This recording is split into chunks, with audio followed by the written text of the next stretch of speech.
It's always a strange sensation for me. It feels like taking a time out on the sidelines of the world's commotion just to dwell on myself,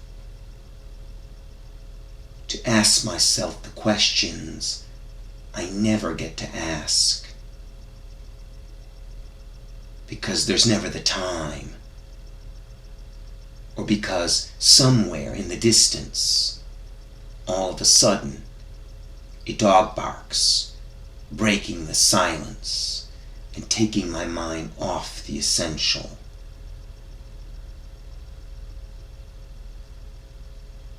I have the feeling that it's different here in Second Life. I like living here because I love being able to gaze at the sea without anyone butting in. It's like at any moment you can experience something uncanny. It's true. I love to gaze at the sea as if by sheer concentration I could all of a sudden just lose myself in its vast tranquility.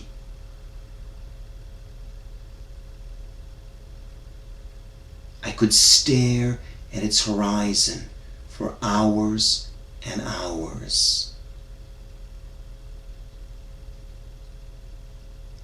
Here at least, nobody bothers me.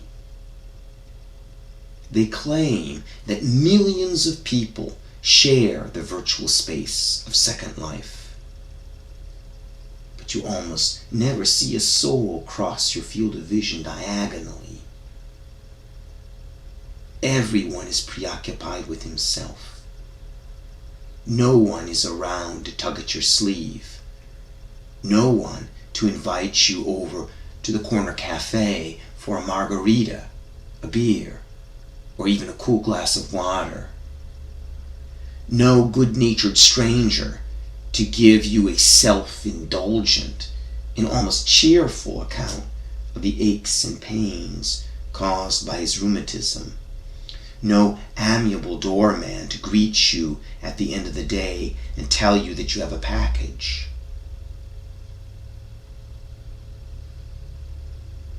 Everything happens today by text message or email. Messages informing you that the world is in bad shape, or telling you to take care of an overdue bill and a pile of unanswered mail on the mantelpiece. When I first came to Second Life in search of a safe haven where I could look at the sea all day long, I was asked to pick a name. It came to me instantly, no need to think it over. I would call myself Ego. That's right. Ego CYBERSTAR. At a computer terminal that serves as our Bureau of Public Records, I logged on to a database to find out if the name had already been taken by someone else. After a few seconds' wait, I was given clearance and then presented with an attestation of my new identity. A beautiful certificate in full color, printed out on a brand new printer. I was then cordially invited to set off right away to find my new home, located on an island in Second Life. According to the information I was given, there was a beach nearby. It was the only thing that really mattered to me for the time being. Not that I wouldn't have appreciated a chance to chat a while longer with the Bureau of Records clerk, ask him about a few practical details. Too bad. He made it clear to me right away that he didn't have a minute to spare, even though there was no one else beside me waiting for a name assignment at that early hour of the morning.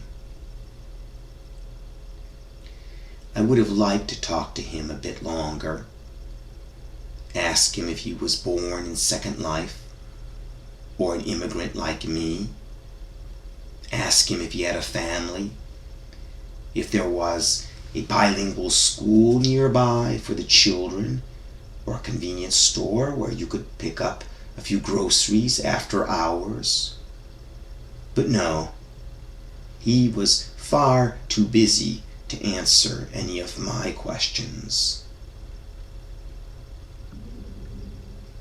I didn't want to insist. I don't like to bother people who aren't really interested in me. On the other hand, I really like to look at the sea. I'm sure I'll find some local resident along the way whom I can ask to give me some useful information about the customs and everyday life of the island's inhabitants. The great thing about this island is that you can see the sea whatever direction you happen to be looking in. In any event, I promised myself that if I happened to meet anyone, I would only ask him about the basics, practical questions. For example, questions about the tides, the pharmacist's hours, or the number of miles left before I'd reach the house assigned to me. I would make every effort to avoid the kind of insipid question that pops into your mouth kind of automatically and does little more than fill in the holes in superficial conversations. Pointless questions that people sometimes find annoying when they come out of the blue. Questions that serve no purpose other than making you look suspicious in the eyes of the person you're talking to. Questions one doesn't ask if one has received a proper upbringing. Ones that always create uneasiness in strangers, who then give you an odd stare during an awkward moment of silence. An embarrassed silence, kind of like they held themselves personally responsible for something they didn't do, something you held against them without knowing what it is. Usually, they escape with a forced smile, not answering your question, and then hurry on their way, as if it were possible to get back the lost time. That's what happens in big cities. It's different in the country. People there take a little more time to talk to you. Sometimes they even take you by the arm, go a little bit of the way with you. But it's become so rare, so exceptional, that even such blessed instances of neighborly encounters with others are often spoiled by a suspicious mind. That nice young man, could he be a mugger in the guise of a normal avatar? Just try to tell the difference in Second Life when it's already hard enough to separate the cops from the robbers in real life. Even when they're dressed differently, it's hard to distinguish one avatar from another. So it's always best to be polite and well-groomed, and to turn down any proposition made to you by strangers in order to avoid the risk of making a mistake.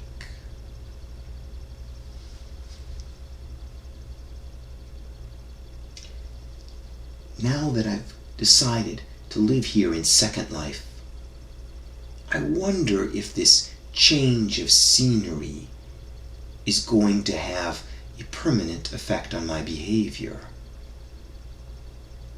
For instance, will the ability to fly also give me the ability to keep things in perspective when faced with the troubles that every man encounters in life?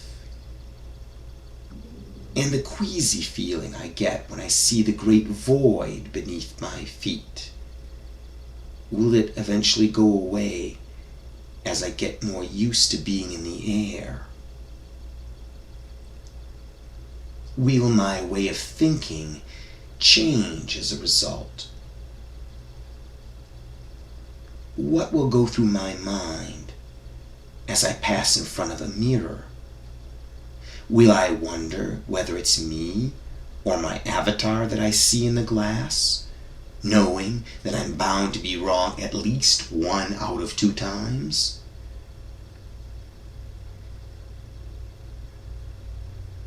And what about the sea, which I'll now be able to contemplate to my heart's content?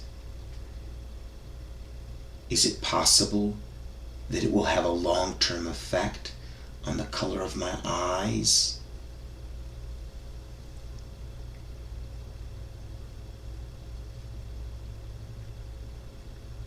True, I've now reached the age of 40, without seeing the time go by, as the saying goes. I have been a good son and a good father, and I've always been a hard worker, gainfully employed by a plumbing contractor in Toledo, Ohio, running water for kitchens and upstairs bathrooms. Whenever there was a problem, I was always the one who would go in the field and check the faucets and flush the toilets. I never had to deal with real hardship cases like in the old days when poor people had to go fetch their water in the nearest well. I never deliberately let a single one of my customers die of thirst.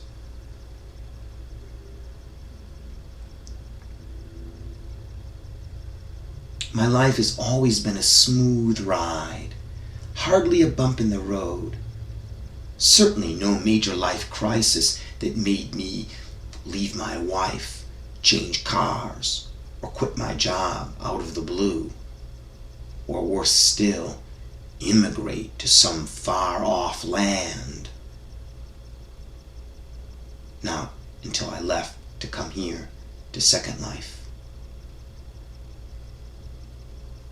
And I absolutely never did anything to get my name in the papers, local or national. Not a single event in my life warranted that particular honor or shame, as the case may be. Listening to me talk, I'm sure that you, yes, you there, staring at me on your screen and hanging on every word I say, I'm sure that right about now you must be asking yourself, just who does he think he is, this ego CYBERSTAR, prattling on and on about his moods like some snot-nosed kid? What does he have to complain about? What exactly is missing from his life? Why isn't he satisfied with his lot in life when 2/3 of humanity aren't getting enough to eat each day the sun rises? That's right. You're out there watching me at this very moment, listening to me unload all these soporific platitudes. You went out of your way to come to this French artist's show, probably even made a leisurely outing of it. You took time out of your busy schedule and paid for your ticket, even though the affairs of this world are urgently pressuring you to be someplace else at this very instant. For all I know, you may have left a pot simmering on the stove, thinking perhaps that you'd be here and back home before you could shake a stick. There are so many things all around us that make demands on our time, things that can't wait any longer. But I have the sneaking suspicion that they can wait a lot longer than we think. They'll wait until they simply stop waiting.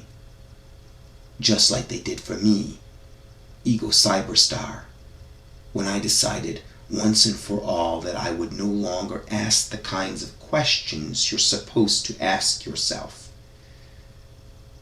so that I stand before you as an innocent man, as innocent as the day I was born. Kind of like when a person stares at the sea, leaving no time to fall prey to the kind of parasitical thoughts and insidious doubts that can stop you dead in your tracks and destroy your mental resolve once and for all, tarnish your sincerity, your sense of purpose, your paradoxical audacity rooted in profound humility. Believe me if you want to. Everything seems strange since I came to Second Life. It's not as if certain things didn't already seem strange to me in real life, but I never had the time to think about it before. For example, I never had time to really look at the sea before now. My time was always being taken by this person or that, or something or other to do, carried off against my will by the powerful tide of various personal commitments and social obligations impossible to ignore, not unless you're willing to risk losing the minimal degree of social engagement without which a person gets the reputation of being a lone wolf, rejected, deemed a pariah, singled out for scorn, eventually ending up being taken into custody by the authorities, who are concerned about the threat you pose to public safety and the common good. These days, a person is no longer really in control of the choices he makes. In some cases, machines are even called upon to make them for us. In real life, somebody is always right on your heels. The pace of life has sped up to the breaking point. It's intolerable. If you're unable to move forward fast enough, or trip and fall face down in the gravel, the people behind you get impatient. They yell at you and call you all kinds of names, or limit themselves to a few snide remarks if they've had a proper upbringing. Choices thrust themselves upon you faster than you can keep up with them, leaving you no real freedom of decision. A creature of habit, I fully expect all the usual rituals and obligations of life in the real world to continue here, pointlessly, only without ever being an expression of one's true identity. Here in Second Life, at least, I can take the time to think, to contemplate life while looking at the sea, to try to understand what's happening inside my head. There's already one indisputable advantage, beyond a doubt, irrefutable. I can now reverse the course of time. I can revisit the past. And not by backing up like in real life either, but by putting one foot firmly in front of the other with my back still facing the opposite direction. In this forward march through the past, I encounter people I've long forgotten, but who were once so present in my life. People I once thought were the only ones who really counted in my life. A false impression, obviously false. I have since come to the realization, based on my life's experience, that memory is by nature forgetful. Just like someone who has borrowed money from you and who has just honestly neglected to pay you back. Sitting in front of this screen, observing me for some time now, staring at me and blinking your eyes, you are probably asking yourself, where is this ego cyberstar trying to go with all this? This character whose true nature is so inscrutable, this guy who gets lost in endless digressions, relating facts so commonplace, so mediocre, that they wouldn't even make the back pages of a small town newspaper. Nevertheless, you're still there, glued to the screen as if I were some kind of Messiah who has come to deliver a message vital to the salvation of mankind. Oh yes, clearly, you feel that this concerns you. Concerned by this fundamental mediocrity that turns us all into busybodies, full of complacency and vanity. I'm a little ashamed to admit that I, too, am looking for this message in an age destined for despair.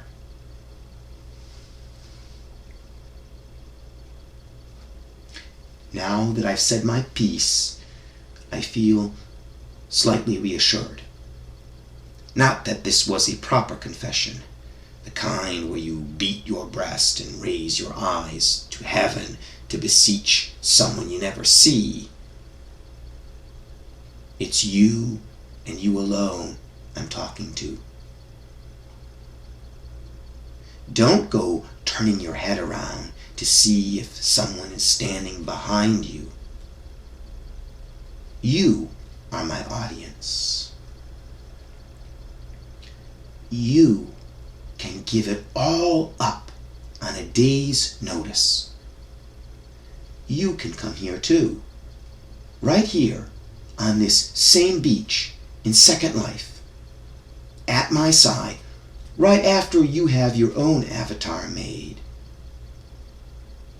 You can take my place, take your turn on the soapbox, try your hand at being an amateur prophet or a professional naysayer. Address the visitors of this very exhibition as an average avatar who has nothing special to tell the world, other than the fact that it's up to each one of us to invent the story of his life.